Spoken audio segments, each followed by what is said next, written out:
열어! 문 열어, 이 새끼야! 문 열어! 죽여버릴걸! 내가 너 죽여버릴걸!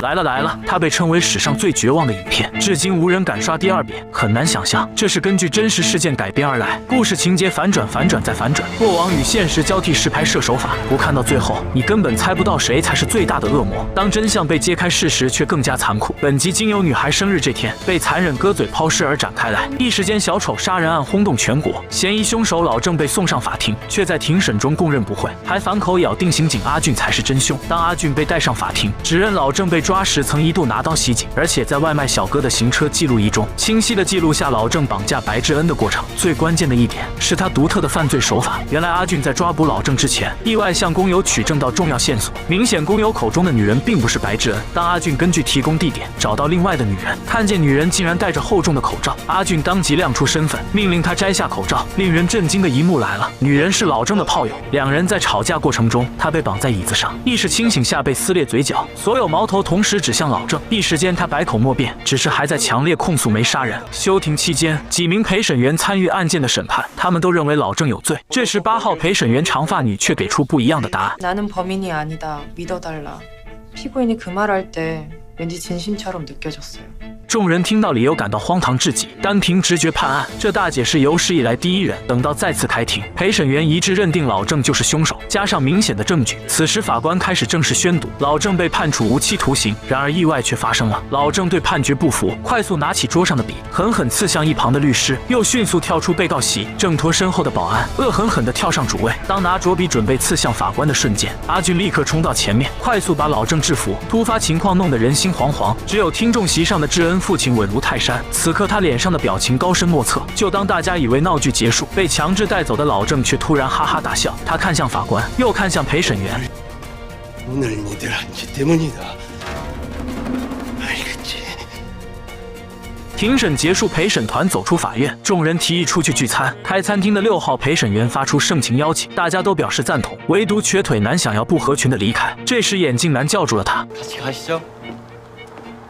随后众人来到餐厅，他们做起自我介绍。首先是陪审员代表胖大叔，然后是知名导演眼镜男郑仁成，帅气的餐厅老板，憨厚老实的出租车司机崔顺吉，拥有100万粉丝的女网红神婆殷岩洞，社工长发女。正当大家开心的聚餐，瘸腿男突然走了进来，一进门就看到用手机自拍的女网红，以为在拍自己，立即上前抢走手机。看到相册里面一张张的自拍，虽然知道了是场误会，还是沉默的回到座位上，一副相貌不能外泄的样子。女网红虽然不高兴，为了不影响气氛，还是大度的选择原谅。气氛又变得热闹非凡，殊不知危险正在向他们悄然靠近。在押送罪犯的路上，老郑偷偷打开紧握在手里的纸团，正巧一辆摩托车与警车擦肩而过，车内的老郑和外面的人对视过后，摩托车快速超车，里面的老郑一脸决绝，似乎等待着今天的计划。果然，开到最前面的摩托车用力撞向警车，然后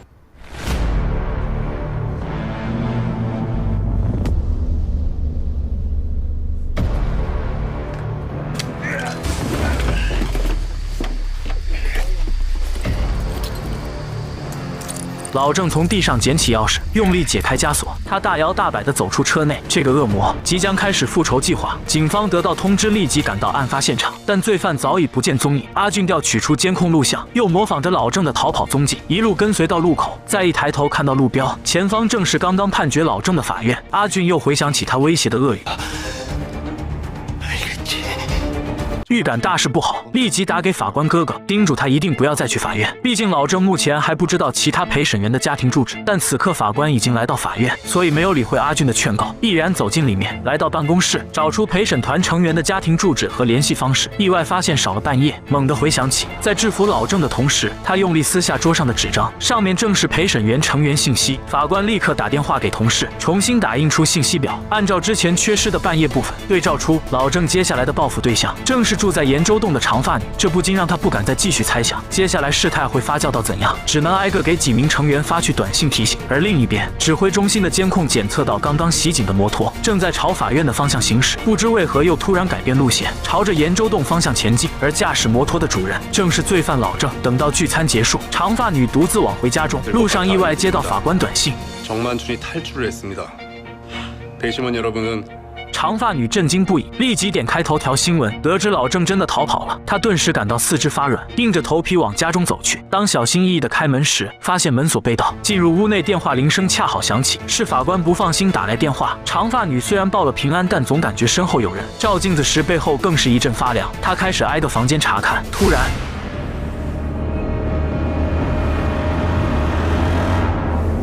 就这样，老郑绑架了长发女。他站在楼顶上，往下泼满了汽油，手里举起打火机，使劲抛向地面。这全然一副视死如归的架势，让警方根本无法靠近。老郑见状，更是嚣张地将人质拖到天台。警方只能被迫放下武器，让调解员从中沟通。没想到老郑是个油盐不进的老男人。阿俊见状，不能再坐以待毙，他爬上楼，沿着边角往前挪动，看准时机跳进顶层，掏出枪支对准罪犯，试图杀他个措手不及。正当准备发射子弹，这时老郑突然提出唯一要求：1个小时内改判他无罪，否则他拉人质一起下地狱。接着慢慢往后撤退，将长发女推入屋内。此时阿俊不敢轻易开枪，他怕误伤到人质。屋内的长发女开始和老郑周旋，趁着他分神之际，立刻逃到别的房间将门反锁。没想到老郑能轻易砸碎玻璃，而屋外的阿俊也准备破门而入。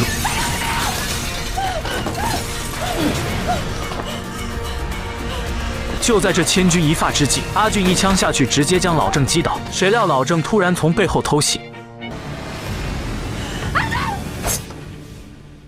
最终两人都陷入昏迷。等将两人送到医院，面对门口戒备森严的看守，知恩父亲乔装打扮，摇身一变化作主治医生，带着手下混进老郑的病房。他要为死去的女儿报仇。老郑犹如见到鬼神，害怕不已。只见手下死死勒住他的嘴，同时用力困住四肢，接着被知恩父亲用手一下一下，恶狠狠地捅进伤口，锥心疼痛让男人惨叫连连。这还不够，痛失爱女的老父亲又拿出针剂，一针下去就能让人求生不能求死不行。他要让老郑千倍万倍体会女儿临死的痛苦。最后紧急关头，老郑终于说出实情，他只是拿钱办事。指使他的人名叫郑银仔。听到这个名字，知恩父亲有些耳熟，手下却突然变了脸色，小声提醒一声。只见知恩父亲突然冷冷一笑，似乎想起了什么。本集就到这里，下集见，我是红苹果 ，See you。